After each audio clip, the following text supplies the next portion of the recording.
Living with one lung. Is it possible? It is possible to have only one lung and still function relatively normally. Although the lungs are vital organs in the body, some conditions can cause a person to lose function in their lungs or need to have one removed. That said, each person will be different and there are special considerations in each case depending on the person's lung function and any other issues they experience. Can you live with one lung? The lungs are key organs in the human body, responsible for bringing oxygen into the body and helping get rid of waste gases with every exhale. Though having both lungs is ideal, it is possible to live and function without one lung. Having one lung will still allow a person to live a relatively normal life. Having one lung might limit a person's physical abilities, however, such as their ability to exercise. That said, many athletes who lose the use of one lung may still train and be able to continue their sport. The body adapts to this change in several ways. For instance, the remaining lung will expand a bit to occupy the space left by the missing lung. Over time, the body will also learn to make up for the loss of oxygen. However, a person will not have full lung capacity as they did with two lungs, and they will likely need to learn to slow down and adapt to this change. Although most people expect to be continuously winded or have an inability to function without one lung, this is not usually what happens. The person may have to learn to slow their normal functions down to a degree, but they should be able to lead a relatively normal life with one lung. Risk and dangers. Although it is possible to live without a lung, there are a few risks involved. A study in the Journal of Cancer notes that pneumonectomy, or the surgery to remove one of the lungs, is a high-risk surgery that can lead to complications and even death.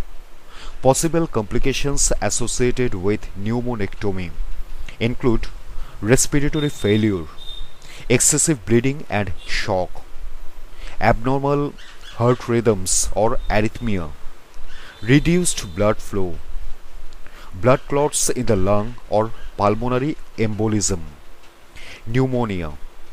The anesthetic from the surgery also carries its own risk. The actual pneumonectomy process involves making an incision in the side of the body to remove the affected lung. The space left after removing the lung will fill with air. During recovery, a person may feel temporary abdominal pain or pressure as this air shifts and assimilates into the body. Over time, the other lung will expand a bit to take up some of this space. The space left will naturally fill with fluid. After a successful surgery, a person will still take a while to recover. Full recovery without complications may take weeks or even months. While recovering and even after, the person will need to be aware of their limitations and may have to reduce their activity levels significantly.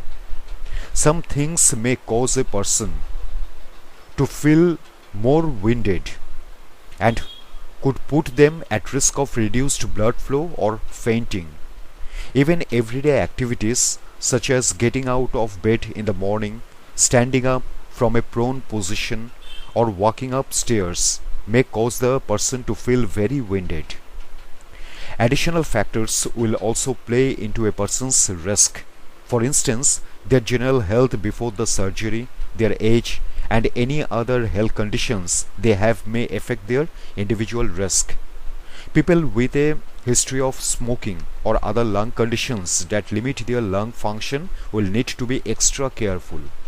They may need additional assistance during recovery and should work closely with a doctor to understand their risk.